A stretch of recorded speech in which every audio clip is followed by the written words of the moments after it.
and accelerate their carbon emission. Mitigation targets to keep alive the goal of restricting global warming to 1.5 degrees centigrade. Attempts to selectively provide these funds on the basis of geopolitical considerations should be resisted. Mr. President, Pakistan's triple food, fuel, and finance challenge is a prime illustration of the impacts of COVID, conflicts, and climate on developing countries. Pakistan is one of the worst affected countries from the impacts of climate change. The epic floods of last summer submerged a third of our country, killed 1,700, and displaced over 8 million people, destroyed vital infrastructure, and caused over $30 billion in damage to Pakistan's economy. Pakistan is gratified by the commitment of over $10.5 billion for Pakistan's comprehensive plan for recovery, rehabilitation, and reconstruction with resilience. The 4RF plan at the Geneva conference last January.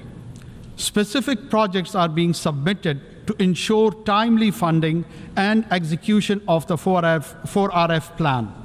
I hope our development partners will accord priority to allocation of funds for our resilient recovery plan, which has been costed at $13 billion. Mr. President, Pakistan government is committed to rapid economic recovery.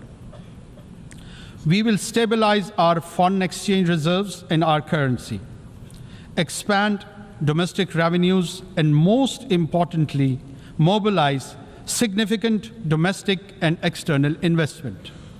Facilitation Council, SIFC, to expedite investment decisions. 28 projects have been identified in priority sectors: agriculture, mining, energy, and IT, for implementation in collaboration with Pakistan's partners. Pakistan's long-term shift to geoeconomics is well underway. The second phase of the China-Pakistan Economic Corridor has been initiated, covering railway, infrastructure, and manufacturing projects. Pakistan also looks forward to the early implementation of the connectivity projects with Central Asia. Mr. President, development depends on peace. Pakistan is situated in one of the least economically integrated regions in the world. Pakistan believes that region develops together. Therefore, Pakistan desires peaceful and productive relations with all our neighbors, including India. Kashmir is the key to peace between Pakistan and India. The Jammu and Kashmir dispute is one of the oldest issues on the agenda of the Security Council. India has evaded implementation of the Security Council's resolutions, which call for the final disposition of Jammu and Kashmir to be decided by its people through UN-supervised plebiscite. Since 5th August 2019, India has deployed 900,000 troops in illegally occupied Jammu and Kashmir to impose the final solution for Kashmir. To this end, India has imposed extended lockdowns and curfews, jailed all genuine Kashmiri leaders, violently suppressed peaceful protests, resorted to extrajudicial killings of innocent Kashmiris in fake encounters, and so-called cordon and search operations, and imposed collective punishments destroying entire villages. Access to occupied Kashmir, demanded by the UN High Commission for Human Rights and over a dozen special rapporteurs, has been denied by New Delhi. Mr. President, the UN Security Council must secure the implementation of its resolution on Kashmir. The UN Military Observer Group for India and Pakistan should be reinforced. Global powers should convince New Delhi to accept Pakistan's offer of mutual restraint on strategic and conventional weapons. Mr. President, peace in Afghanistan is a strategic imperative for Pakistan. Pakistan shares the concern of international community with respect to Afghanistan, particularly the rights of women and girls. Yet we advocate continued humanitarian assistance to a destitute Afghan population in which Afghan girls and women are the most vulnerable, as well as revival of the Afghan economy and implementation of the connectivity projects with Central Asia. Pakistan's first priority is to prevent and counter all terrorism from and within Afghanistan. Pakistan condemns the cross-border terrorist attacks against Pakistan by the TTP, Daesh, and other groups operating from Afghanistan. We have sought Kabul's support and cooperation to prevent these attacks. However, we are also taking necessary measures to end this externally encouraged terrorism. Mr. President, Pakistan welcomes the progress made towards ending the conflicts in Syria and Yemen. In particular, we warmly welcome the normalization of relations between the Kingdom of Saudi Arabia and the Islamic Republic of Iran. Unfortunately, the tragedy of Palestine continues. With Israeli military raids, airstrikes, expansion of settlements, and eviction of Palestinians, durable peace can be established only through a two-state solution and the establishment of a viable and contiguous Palestinian state within the pre-June 1967 borders, with Al-Quds al-Sharif as its capital. Mr. President, UN peacekeeping has been a success story.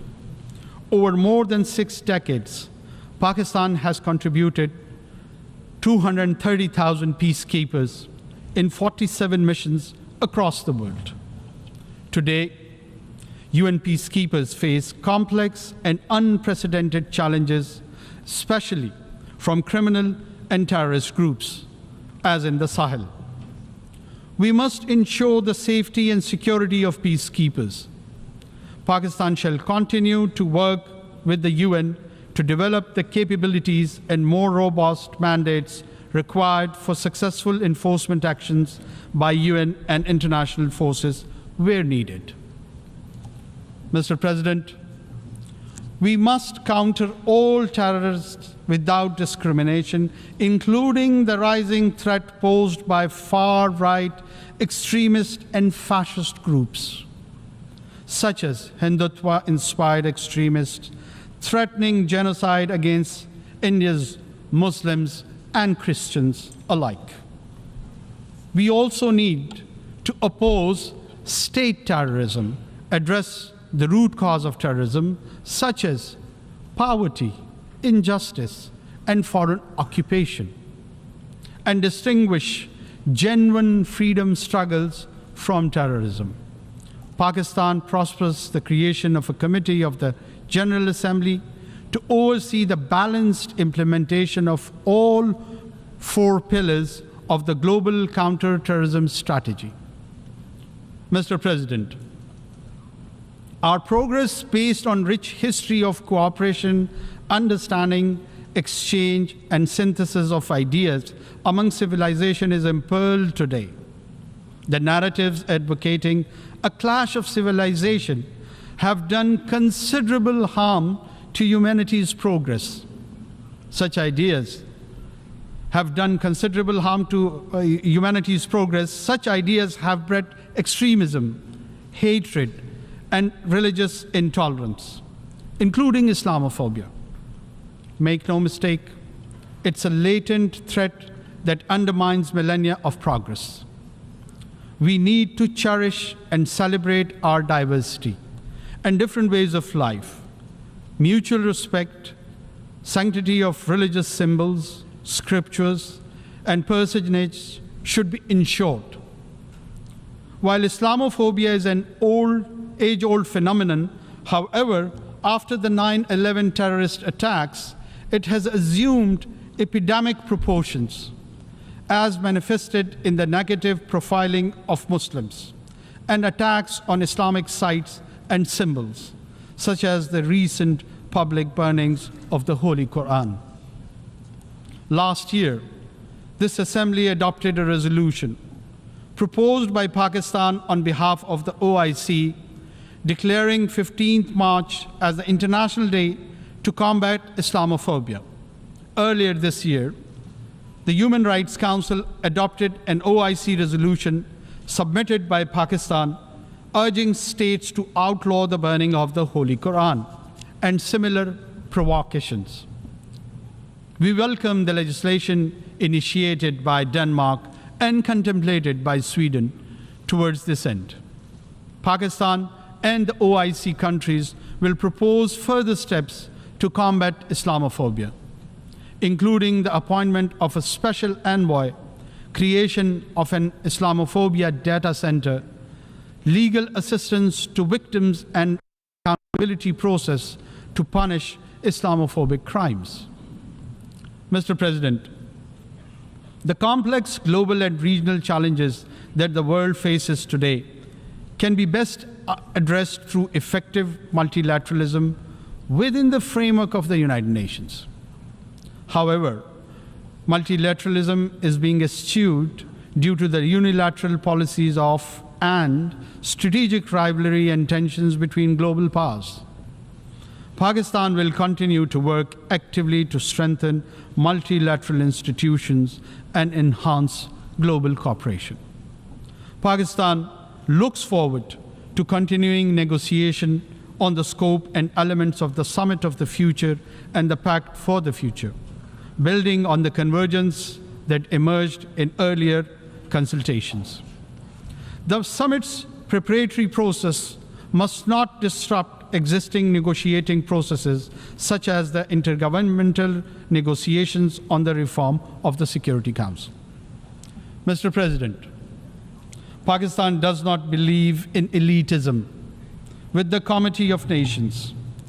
The UN Charter principles of equality and sovereignty must be preserved in the interest of global peace and prosperity. Pakistan believes that additional permanent members to the Security Council will further erode its credibility and legitimacy.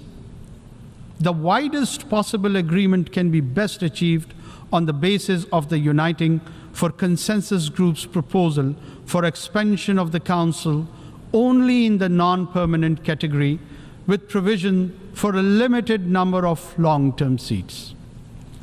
Mr. President, Pakistan believes that to build, preserve, and promote peace and prosperity today and in the future, it is vital to reduce great power rivalry and tensions, ensure strict adherence to the UN Charter, consistently implement Security Council resolutions, eliminate the root cause of conflicts, and respect the principles of non-use of force, self-determination, sovereignty, and territorial integrity, non-interference in the internal affairs of the states, and peaceful coexistence. Pakistan will work diligently and actively with all members